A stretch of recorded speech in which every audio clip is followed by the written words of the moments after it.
When talking about the Holy Trinity in the car world, there is a different kind of enthusiasm, and it's extremely justified because the Holy Trinity is the very trio that started the hybrid hypercar category: the Porsche 918, the Ferrari LaFerrari, and the wildest of them all, the McLaren P1.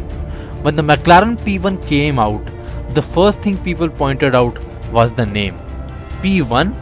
People went nuts. They started questioning McLaren whether they really think that the P1 is a successor to the legendary F1. Not sure about being the successor, but sure about the fact that more than 8 years ago, when this car came out in October 2012, it was the very best of McLaren. The world was awed by this creation of McLaren because it didn't look like any normal car on the road.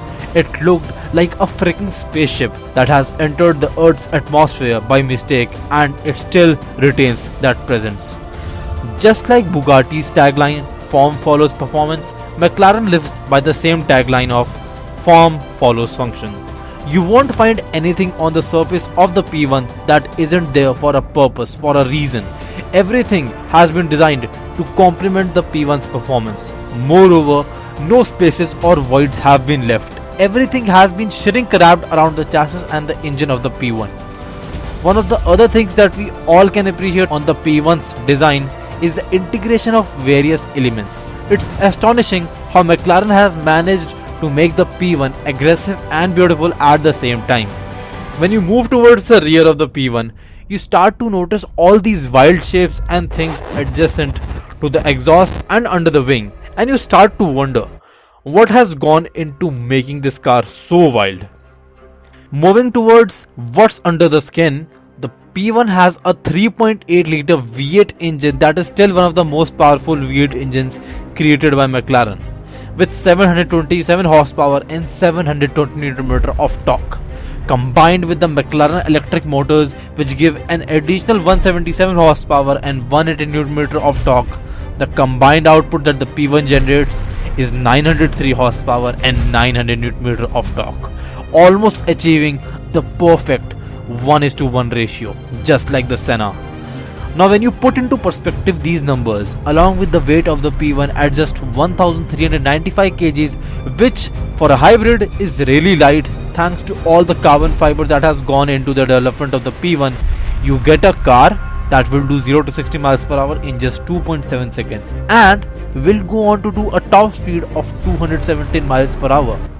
Moreover, the McLaren P1 is not just a one-trick pony. It was born to dominate every challenge thrown at it. And in the world of track hypercars, the one number that matters the most, that supersedes all the other numbers, is the Nürburgring time. If you rule the green hell, the world is yours. Out of the Holy Trinity, the 918 rules the tracks. But the P1 is not much behind either. Even though the exact timings of the P1 were never revealed by McLaren at the Nürburgring, McLaren said that it lapped the Nürburgring in under 7 minutes, and that's still very impressive. Looking at the technology side of things, McLaren has also put in the learnings from motorsports and found a way to integrate them into the P1. The technologies being DRS, which is drag reduction system, that helps to reduce the drag over the car to make the car more slippery, thus helping it achieve higher top speed. Then there is the IPAS system, which is instant power assist system that provides you an instant boost to the acceleration of the car via the electric motor, thus giving you that neck bending launch. Then comes RCC, that is race active chassis control system, which gives the chassis unprecedented adjustability. Talking about the chassis, it serves multiple purposes. It serves as the passenger cell of the car along with being the major structural safety cell in the car. If you want to get a perspective of how strong the chassis is, the fibers in the chassis are 5 times stronger than titanium and have twice the stiffness of steel. Talking about some of the other numbers that might be really important to track car enthusiasts, the McLaren P1 is able to produce a total downforce of 600 kgs with the help of all the aero bits such as the rear wing and the front splitter. Here comes the interesting part. When you want to go to the top speed of the P1, all you have to do is press the DRS button on the steering wheel and the wing will adjust itself to 0 degrees and reduce the downforce by 23%. there is yet another mode in the P1 which is basically your road to hell, and that mode is called the race mode. The car does bits of changes here and there, some of the changes being the lowering of the car by 50 mm and stiffening of the suspension by over 300%.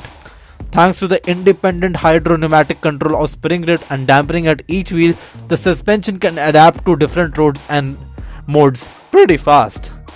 When you have a car like the McLaren P1, the last thing you would want to have is brake fail, and thus the only thing that can put a leash onto this beast are the GT3 inspired carbon ceramic brakes, which can absorb 50% more energy than your conventional carbon ceramic brakes. The brakes also have a hidden trick of their own called brake steer.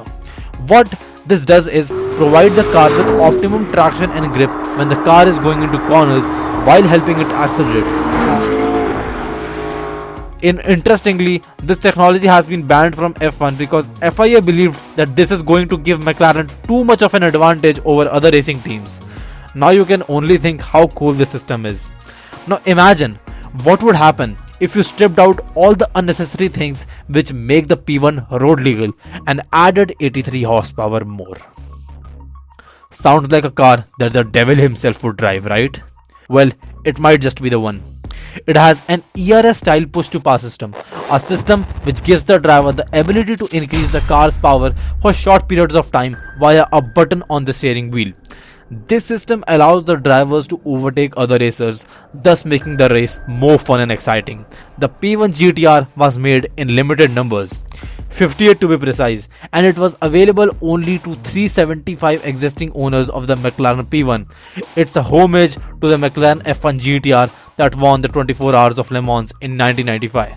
The P1 GTR generates 10% more downforce than the standard P1 and is much lighter in weight, thus being able to handle so much better than the P1 and dominating the tracks all around the world. The P1 GTR was a car that was made with no limitations or rules in mind.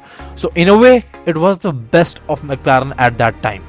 So everyone, that will be all for the McLaren P1. I trust you would have liked this one. If you did, then please do subscribe to the channel and share it with your friends. Also, I would love to have you as a part of the MotoDrift community. So join in by clicking the links in the description below. Till then, ciao.